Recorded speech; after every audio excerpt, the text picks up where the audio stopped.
Raichur district में viral fever के cases हर दिन बढ़ रहे हैं। सबसे ज्यादा असर बच्चों पर हो रहा है। सिंधनूर तालुक में सुबह से ही माँ बाप लंबी लाइंस में अपने बच्चों का इलाज करवाने अस्पताल के बाहर खड़े नजर आए। ये मंजर सिर्फ एक इलाके का नहीं बल्कि पूरे रायचूर जिले के लिए एक वार्निंग है। अब सवाल उठता है कि ये बीमारियों का असली जिम्मेदार कौन है? क्या सिर्फ मौसम की तब्दीली है या मच्छरों का काटना? नहीं, इसके पीछे एक और बड़ी वजह है, वो है रायचूर के सिस्टम की नाकामयाबी। सबसे पहले ड्रेनेज सिस्टम। रायचूर शहर में आज भी ऐसा लगता है कि जैसे हम 50 साल पुराने जमाने में जी रहे हैं। ना कोई प्रॉपर नालियां, ना साफ सफाई, गंदा पानी सड़कों पर बहकर मच्छरों का अड्डा बन गया है, जिसकी वजह से वायरल फीवर, डेंगू, मलेरिया ये सब इसकी पैदावार है। दूसरा है पोल्यूशन और सैनिटाइजेशन। म्युनिसिपल कॉर्पोरेशन टैक्स तो पूरे इख्तियार के साथ वसूल करती है, लेकिन ना कचरे का ठीक तरीके से मैनेजमेंट होता है, ना गलियों की साफ सफाई होती है। हर कोने पर कचरे का ढेर नजर आता है, हर मोहल्ले में बदबू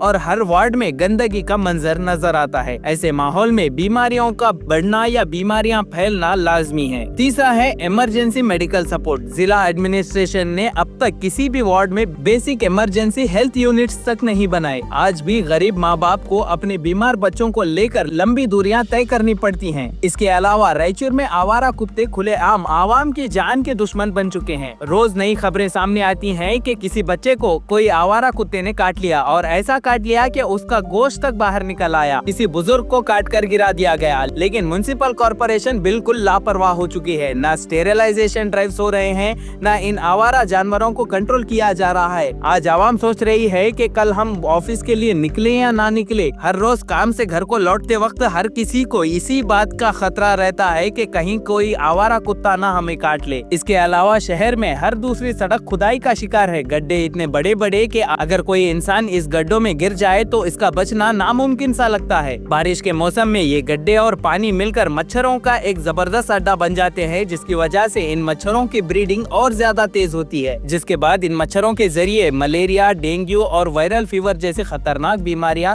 बच्चों और बुजुर्गों को शिकार बना लेती हैं। दोस्तों, ये सिर्फ एक हेल्थ क्राइसिस नहीं है, ये रायचूर एडमिनिस्ट्रेशन की खुली नाकामी का सबूत है। ये वही लोग हैं जो हर साल टैक्स वसूल करने में सबसे अव्वल होते हैं, लेकिन आवाम की सेहत, सड़कों की हालत, सैनिटाइजेशन और आवारा कुत्तों को कंट्रोल पर बिल्कुल सुस्त और लापरवाह है। आज जरूरत है कि सिर्फ पेरेंट्स अपने बच्चों के लिए एहतियात ना बरतें, बल्कि आवाम भी मिलकर ये सवाल उठाए कि आखिर आवाम के टैक्स का पैसा कहाँ जा रहा है। अगर सिस्टम काम नहीं करेगा तो हमारे बच्चे कब तक कुर्बानियाँ देते रहेंगे। रायचूर के अफसरों को ये समझना होगा कि आवाम की सेहत, सड़क और उनकी हिफाजत उनका फर्ज है, मेहरबानी नहीं। ये लोग पब्लिक के सर्वेंट्स है, तो सर्विस पूरी तरीके से मिलनी ही चाहिए। इसके अलावा माँ बाप को चाहिए कि इस वायरल फीवर या डेंगू, मलेरिया जैसी जो बढ़ती जा रही बीमारियां हैं, इनसे बचने के लिए कुछ जरूरी प्रिकॉशंस यानी हिफाजत करें। जैसे कि रात को बच्चों के लिए मच्छरदानी का इस्तेमाल जरूर करें। बच्चों को फुल स्लीव कपड़े पहनाए जाएं ताकि मच्छर के काटने का चांस कम हो। इसके अलावा रोजाना बच्चों को फल और हरी सब्जियों से भरपूर खुराक दी जाए ताकि उनकी इम्यूनिटी मजबूत हो। और साथ ही साथ माँ बाप अपने बच्चों का रेगुलर हेल्थ चेकअप करवाएं, चाहे हल्की सी भी थकान हो, बुखार या कमजोरी का एहसास हो। ऐसे में माँ बाप को चाहिए कि वो खुद का और बच्चों का हेल्थ चेकअप जरूर कराएं।